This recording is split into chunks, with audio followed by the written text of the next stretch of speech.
정부가 코스닥 시장 종합대책을 검토하고 있음을 공식 인정했습니다. 올 들어 가장 많은 외국인이 오늘 코스닥으로 유입됐습니다. 반면 코스피에서는 또다시 조단위 외국인 자금이 빠져나가고 환율도 1,460원대의 높은 수준을 이어가며 앞으로 시장 방향성에 대한 고민을 안기고 있습니다. 여러분 안녕하십니까? 11월 28일 마켓워치 첫 소식 증권부 정원우 기자와 알아보겠습니다. 정 기자, 모처럼 코스닥이 불기둥입니다. 오늘 코스닥 외인 유입 규모가 작년 8월 이후에 최대더라고요. 네, 정부가 그 세제 혜택 강화와 연기금 투자 비중 확대를 골자로 하는 코스닥 시장 활성화 대책을 내놓을 것이라는 한경신문의 보도가 있었고요. 네. 정부는 어제 그 자본시장 활성화 방안에 대해서는 지속 검토 중에 있으나 기사에서 언급된 코스닥 시장 대책 내용은 확정된 바가 없다라고 공식 반박을 하긴 했습니다.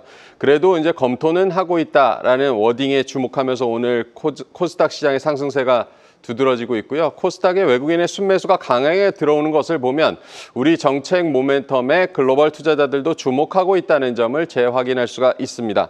다만 이 키움증권에서는 2017년 하반기에도 유사한 코스닥 시장 활성화 정책이 실제로 시행이 됐고 당시 바이오를 중심으로 코스닥 랠리가 있었지만 지속성이 짧았다는 점을 지적을 했습니다.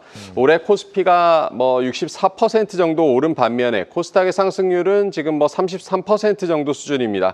코스닥이 덜 올랐기 때문에 오늘과 같은 수급 이동이 계속 이어질지는 좀 체크를 해봐야겠고요. 무엇보다 정책 기대감은 있지만 결국에는 기업들의 펀더멘털 개선이 더 중요하다는 점도 유념하셔야겠습니다. 네, 코스닥이 잘 가니까 반면에 이제 코스피가 문제입니다. 무슨 외국인들이 들어오는 총량 같은 게 있는 건가요? 많이 팝니다, 코스피는.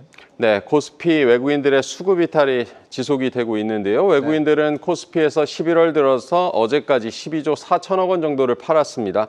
오늘도 장중에 아까 보니까 1조 원 가까이 팔고 있고요. 지난주에 전해드렸지만 월간으로 코스피에서 외국인들 순매도가 가장 많았던 것이 코로나 팬데믹이 있었던 2020년 3월 12조 5천억 원이었는데 이번 달이 2000년 이후에 역대 1위 순매도 달로 기록될 것으로 보입니다. 많이 샀으니 많이 판 것도 당연하지 않을까 의문도 드는데 순매수가 아닌 매수 규모만 보면 작년 이제 외국인이 코스피에서 711조 원을 샀고 올해는 어제까지 914조 원을 매수를 했습니다. 작년보다 200조 원 이상 올해 코스피를 외국인들이 많이 사고 있기 때문에 매도세가 큰 것도 당연하지만 단기에 이 빠른 속도로 외국인 자금이 빠져나가고 있고 이것이 코스피 지수의 추가 상승 발목을 잡고 있기 때문에 추이를 눈여겨보셔야겠습니다. 지금 외국인들이 주로 파는 종목이 어떤 것들인가요? 외국인들이 11월에 어떤 종목들을 좀 팔았는지를 집계를 해봤는데요. SK하이닉스가 전날까지 8조 1천억 원 정도로 순매도를 했고 SK하이닉스의 연간 순매도가 9조 6천억 원 정도로 집계가 되는데 이 중에 이제 8조 원 가량이 11월에 집중이 된 겁니다. SK하이닉스 올해 들어서 외국인 수급 이탈이 종종 목격이 됐지만 AI 버블론이 차익 실현의 빌미가 됐다는 점을 시사를 하고가 있고요. 11월에는 SK하이닉스에 이어 삼성전자를 1조 7천억 원 두 번째로 많이 팔았습니다. 둘을 합치면 10조 원 가량 반도체 투톱 매도에 외국인들이 나섰고 삼성전자는 8월 이후 석 달 만에 외국인들이 월간 순매도로 돌아섰습니다. 11월에 매도 역시 차익 실현으로 보는 시각이 우세하지만 수급 이동을 의미하는지는 유심히 보셔야겠습니다. 네, 오늘이 11월 마지막 시장이고 다음 주부터 이제 12월이 시작이 됩니다. 산타 랠리를 기대할 수 있을지 모르겠는데 증권가 전망이 좀 어떻게 나왔습니까? 저희 그 11시에 하는 프로그램 마켓 인사이트 제작진들이 매달 초에 이제 주요 증권사 리서치 센터장들을 대상으로 시장 전망 설문조사를 진행을 하는데요.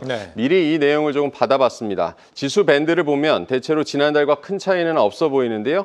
코스피 전고점이 지난 11월 3일 기록했던 4,221.87이었으니까 12월 전망 상단은 대체로 이제 전고점에 근접할 수 있다라고 전망을 하고 있고요.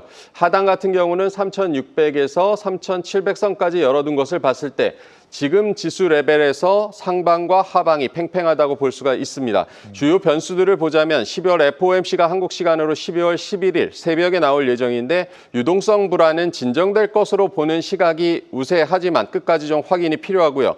오늘 배당소득 분리과세 최고 세율 30%가 시장 기대에는 좀 못 미치는 것으로 보이는데 어쨌든 12월 정기국회에 이어서 임시국회까지 상법 개정과 같은 이런 정책 모멘텀이 여전히 살아있다는 점은 호재로 꼽히고 되고 있습니다. 반면에 연말에 그 AI 버블론 일부 해소가 됐지만 여전히 우려가 남아있다는 점은 대체로 악재 요인으로 꼽힙니다. 브로드컴, 마이크론과 같은 이런 미국 기술주들의 실적 발표가 12월에도 이어지는데 이에 따른 좀 변동성은 유의를 해야 된다는 조언도 들어볼 수가 있었습니다. 자세한 설문조사 내용은 다음 주 월요일 마켓인사이트 시간에 확인하실 수가 있겠습니다. 네, 증권부 정원우 기자와 시장 분석해봤습니다.